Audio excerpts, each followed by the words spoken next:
Bienvenidos a esta nueva exploración. Hoy nos sumergimos en un aspecto vital de la atención médica moderna.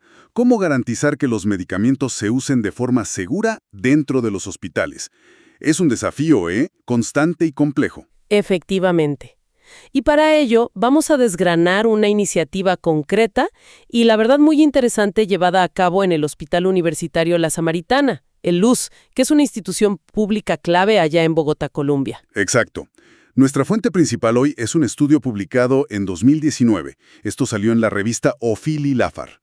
Y este documento no solo describe, sino que, detalla el diseño y la puesta en marcha de una herramienta específica. Una herramienta creada para evaluar el riesgo asociado a la terapia con fármacos en pacientes hospitalizados. Sí. Nuestra misión hoy es comprender a fondo cómo nació esta herramienta, cómo funciona internamente y, sobre todo, qué resultados concretos arrojó. Es una mirada, privilegiada a la innovación aplicada directamente en el sistema de salud, buscando mejorar la seguridad del paciente. Pensemos por un momento en la magnitud del reto, ¿no? En un hospital grande, con cientos de pacientes recibiendo múltiples medicamentos. ¿Cómo asegurar que cada tratamiento sea el correcto, administrado adecuadamente y en el momento preciso? Es una tarea titánica. Totalmente. Y este estudio nos ofrece una pista. Enfocar los esfuerzos donde el riesgo es mayor. Precisamente. Antes de entrar en la herramienta misma, pongamos un poco de contexto. La atención farmacéutica, es reconocida globalmente por la Organización Mundial de la Salud como un componente esencial de cualquier sistema de salud, no importa su nivel de desarrollo. Y en Colombia, esto no es solo una recomendación, sino que está respaldado por normativas claras, como el Decreto 780 de 2016 y la Resolución 1403 de 2007, que establecen un marco para estos servicios. Ajá. El Hospital La Samaritana, como institución pública de tercer nivel, ya tenía un modelo de atención centrado en el paciente y su familia, buscando una atención integral. Eso, preparó el terreno. Y dentro de esa atención farmacéutica amplia, hay un concepto más específico que es clave aquí: el seguimiento farmacoterapéutico, o SFT. El SFT va más allá de la simple dispensación. Implica que el farmacéutico asume una corresponsabilidad activa en los resultados de la medicación del paciente. ¿Qué significa eso en la práctica?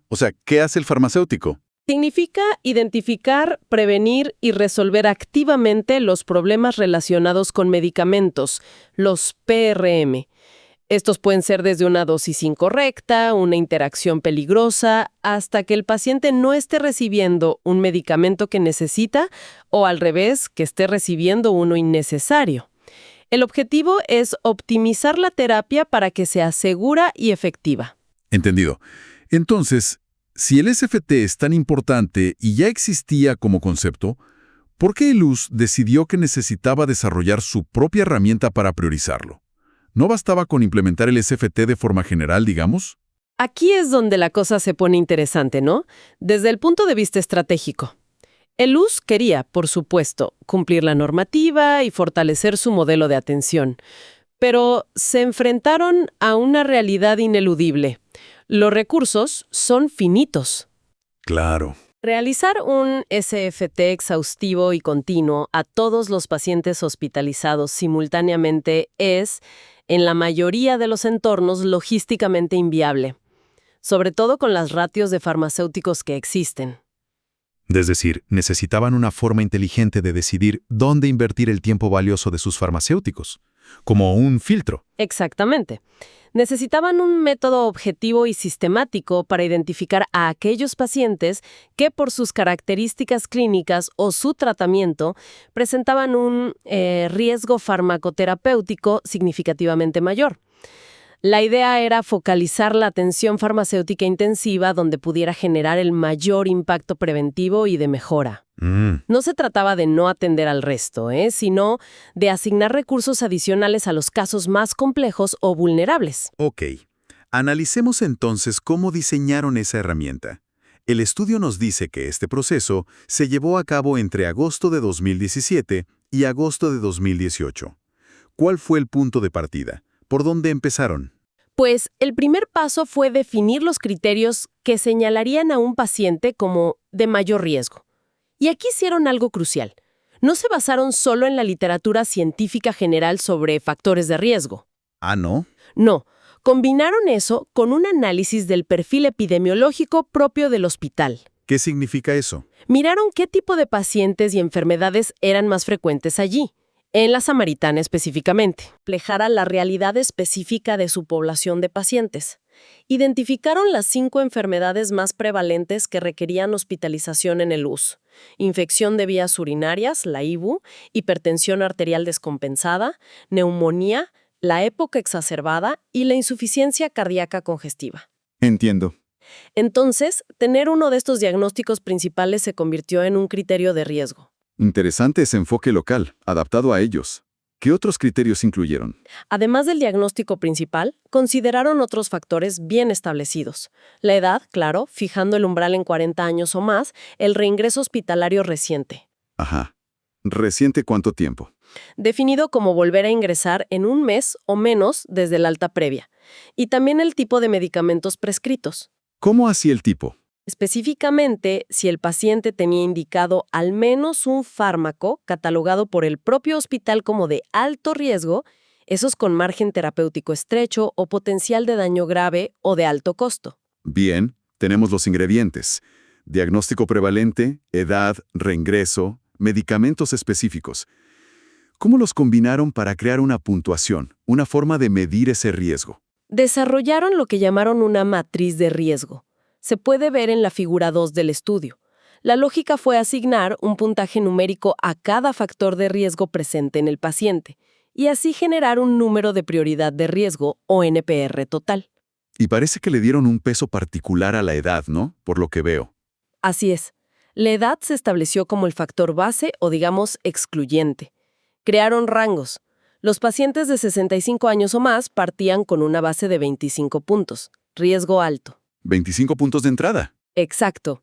Aquellos entre 40 y 64 años con 5 puntos base, riesgo medio. Y los menores de 40 con solo un punto base, riesgo bajo. La idea era que la edad avanzada ya confería un riesgo basal significativo por sí sola. Entendido. ¿Y los otros factores? El diagnóstico, el reingreso, los medicamentos de alto riesgo, ¿sumaban puntos o multiplicaban esa base? El estudio indica que esos puntos base luego se multiplicaban por factores asociados a los otros criterios, o sea, diagnóstico, reingreso, tipo de medicamento. Ah, multiplicaban. O sea que el efecto era mayor. Claro, aunque la figura no detalla los valores exactos de esos multiplicadores, sí muestra claramente la estructura de cálculo. La presencia de esos otros factores incrementaba, digamos, exponencialmente el NPR inicial basado en la edad. Entiendo la lógica. Pero lo realmente operativo, lo que hacía funcionar esto en el día a día, fue establecer un umbral, un punto de corte para actuar. Exacto, ese fue el paso decisivo para hacer la herramienta práctica. Determinaron que cualquier paciente cuyo NPR calculado fuera igual o superior a 25 sería incluido automáticamente en el programa de seguimiento farmacoterapéutico intensivo. 25 o más adentro. Eso. Esto eliminaba la subjetividad y creaba un criterio claro y reproducible para la priorización diaria. Ya con la herramienta diseñada y validada conceptualmente, ¿cómo la llevaron a la práctica diaria del hospital? ¿Cómo fue esa implementación? Bueno, el primer paso fue conformar un equipo. Se creó un grupo específico de químicos farmacéuticos cuya dedicación exclusiva era realizar el SFT a los pacientes identificados por la matriz. Esto es relevante. No era una tarea más añadida a otras responsabilidades, sino su función principal. Dedicación exclusiva. Y definieron que este seguimiento sería una actividad cotidiana para los pacientes seleccionados, ¿cierto? Correcto. Para todos los pacientes hospitalizados en las plantas de medicina interna, ojo, no UCI ni urgencias.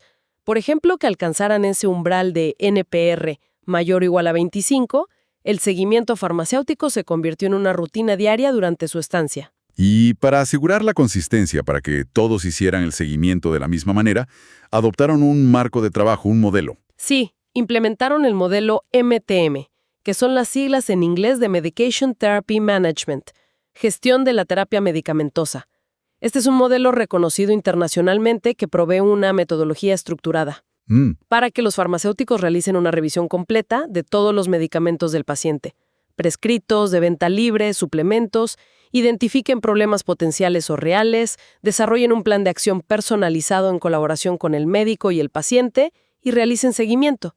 Es un enfoque integral, muy completo. Y para que todo quedara registrado y fuera útil, me imagino que crearon documentación específica. Fundamental. Diseñaron formatos estandarizados. Destaca la historia farmacoterapéutica individual para cada paciente bajo SFT. Y esta historia no era un simple listado de medicamentos, ¿eh? Tenía secciones bien definidas. Una, entrevista inicial para recoger información del paciente, una evaluación crítica de la terapia actual, un análisis de posibles interacciones y contraindicaciones, el plan de acción con las intervenciones y recomendaciones propuestas y, muy importante, un plan de egreso para asegurar la continuidad de los cuidados tras el alta. Muy estructurado. Entonces, en el día a día, ¿cuáles eran las tareas concretas de estos farmacéuticos con los pacientes seleccionados por la matriz? ¿Qué buscaban activamente? Su foco, alineado con el modelo MTM, era asegurar lo que el estudio llama un correcto ciclo del medicamento, centrado en el paciente. Esto implica una vigilancia activa en todas las etapas. Buscaban detectar y, sobre todo, prevenir errores de medicación. Que pueden ocurrir en cualquier parte. Exacto. En la prescripción, dosis errónea, medicamento inapropiado, en la dispensación, entrega del fármaco incorrecto, o en la administración, vía o técnica incorrecta, horario equivocado. Además de prevenir errores, también mencionan la disponibilidad y oportunidad del tratamiento. ¿Qué significa eso? Cierto. Parte de su labor era asegurar que los medicamentos necesarios estuvieran físicamente disponibles en el hospital y que se administraran en los momentos adecuados según la prescripción. Ah, claro. Las actividades prácticas eran variadas.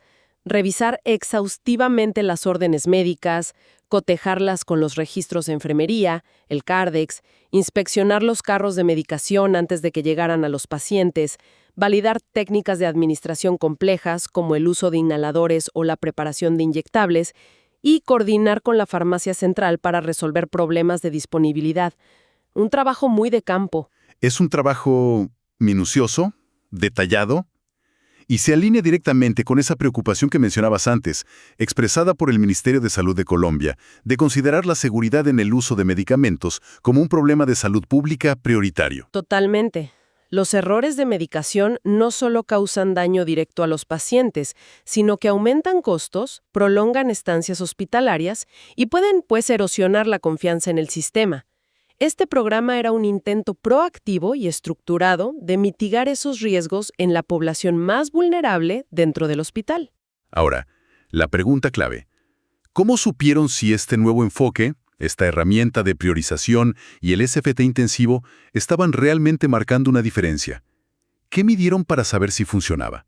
Definieron indicadores clave que se monitorearon mensualmente. Uno era el porcentaje de cobertura del SFT. De todos los pacientes que cumplían el criterio de NPR mayor o igual a 25, ¿a cuántos se les realizó efectivamente el seguimiento? Esto medía la capacidad del equipo para cubrir la demanda identificada. Vale, cobertura. Otro indicador miraba la intensidad del trabajo, ¿no? Sí, calcularon el número promedio de intervenciones farmacoterapéuticas realizadas por cada paciente seguido.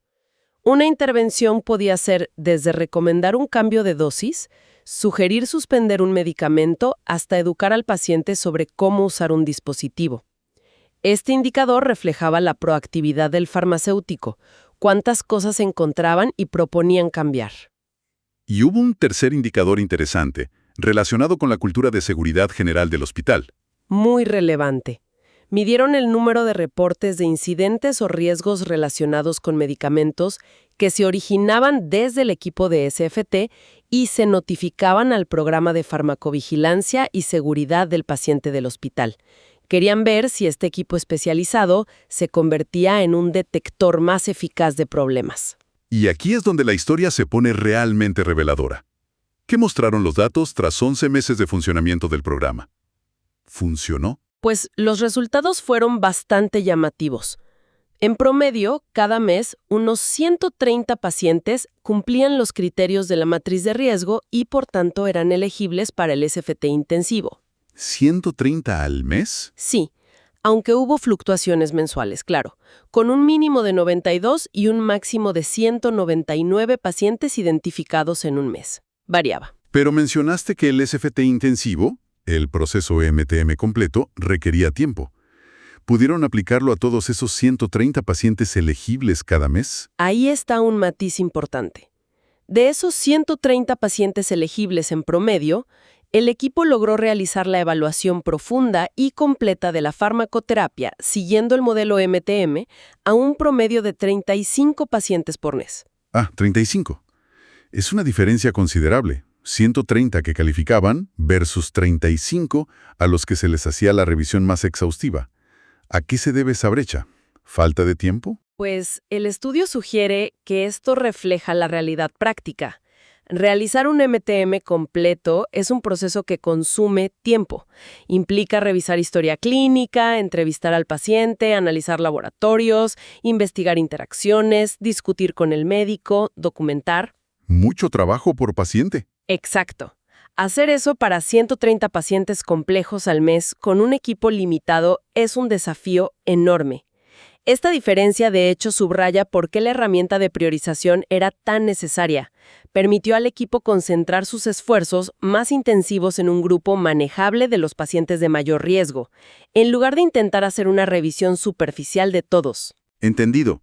Calidad y profundidad en los casos más críticos, gracias a la priorización. Tiene sentido. Ahora, ¿qué pasó con ese indicador de reportes de seguridad? Ese me llamó la atención. Ese fue quizás el resultado más drástico y sorprendente. Antes de implementar este programa de SFT con la matriz, el hospital registraba un promedio de 44.5 reportes mensuales relacionados con la seguridad de medicamentos. 44,5. Ajá. Durante los 11 meses de funcionamiento del programa SFT focalizado, esa cifra se disparó a un promedio de 124 reportes mensuales. Casi el triple. 124. A primera vista podría sonar alarmante. Significa que había más problemas de seguridad que antes. Esa es una interpretación posible, sí, pero no es la que hacen los autores del estudio, y creo que tienen razón. Lo más probable es que este aumento espectacular no refleje un incremento real en la cantidad de errores o riesgos, ¿Sino? sino una mejora radical en la capacidad de detección y notificación de los mismos. El equipo de SFT, con su enfoque especializado y su tiempo dedicado a revisar minuciosamente la medicación de los pacientes de alto riesgo, simplemente estaba sacando a la luz problemas que antes pasaban desapercibidos o no se reportaban sistemáticamente. Es un cambio de perspectiva crucial.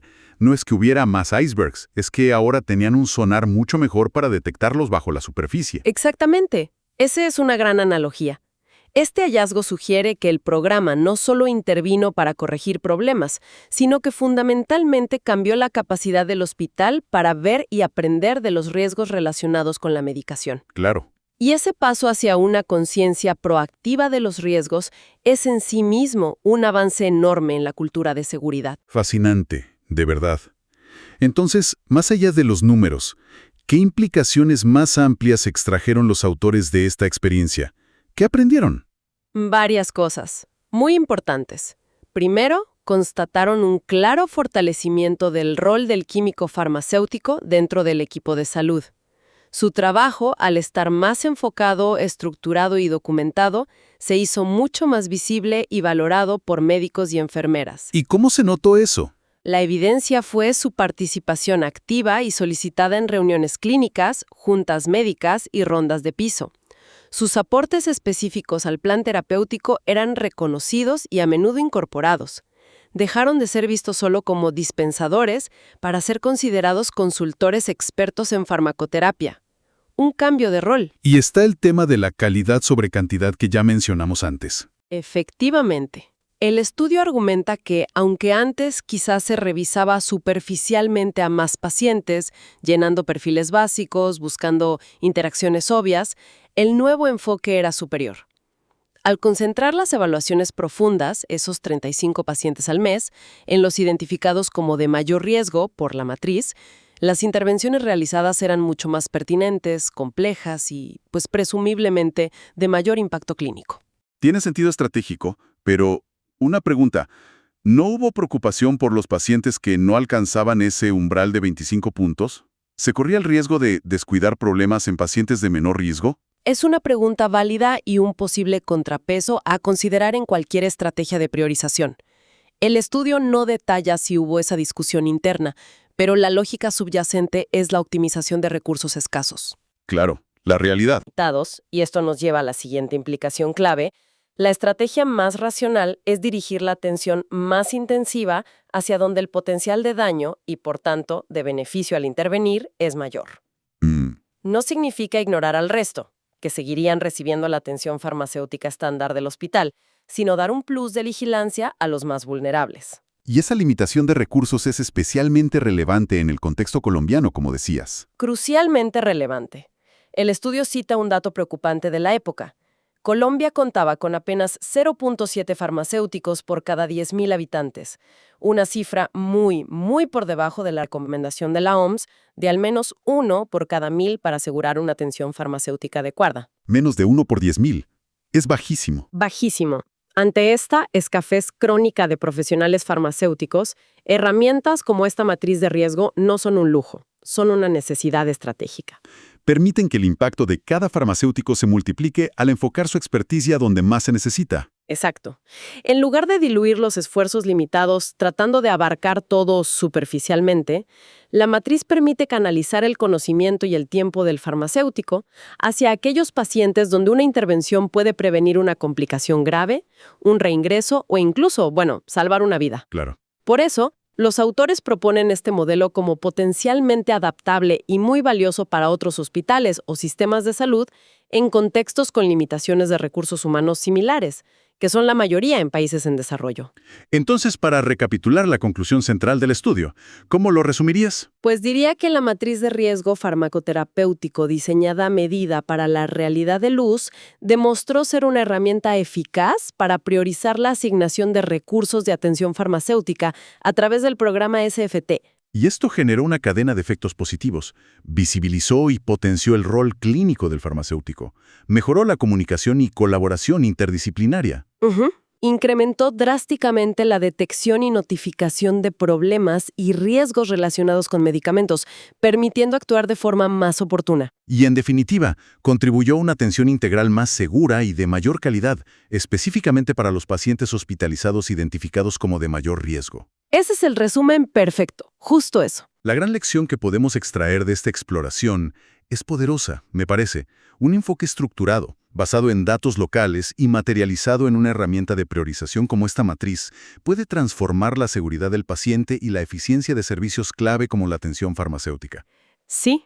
Y demuestra que la innovación no siempre requiere tecnología punta o enormes inversiones, sino a veces simplemente una forma más inteligente y sistemática de organizar el trabajo y enfocar los recursos disponibles, por limitados que sean. Totalmente de acuerdo. Y como reflexión final para quien nos escucha, este estudio nos deja una pregunta abierta, intrigante. Si esta estrategia de identificar y priorizar proactivamente a los pacientes de alto riesgo farmacoterapéutico funcionó tan bien dentro de las paredes del Hospital La Samaritana, ¿qué potencial tendría aplicar principios similares fuera de ese entorno? Como fuera, en la calle. Pensemos en la atención primaria, en las farmacias comunitarias. ¿Sería posible diseñar sistemas, quizás usando datos de salud electrónicos o registros de dispensación, para identificar en la comunidad a personas con perfiles de alto riesgo? Por ejemplo, adultos mayores polimedicados, pacientes con múltiples enfermedades crónicas complejas. Y una vez identificados, ¿qué? Ofrecerles un seguimiento farmacoterapéutico proactivo y más intensivo. ¿Podría esto prevenir descompensaciones, visitas a urgencias o incluso hospitalizaciones? Suena muy prometedor, pero también complejo. Complejo, sí. ¿Qué datos necesitaríamos realmente? ¿Qué barreras tecnológicas, regulatorias o de colaboración profesional tendríamos que superar para hacer realidad algo así a gran escala? Es un desafío, sin duda, pero con un potencial de impacto enorme en la salud pública. Una idea para seguir pensando.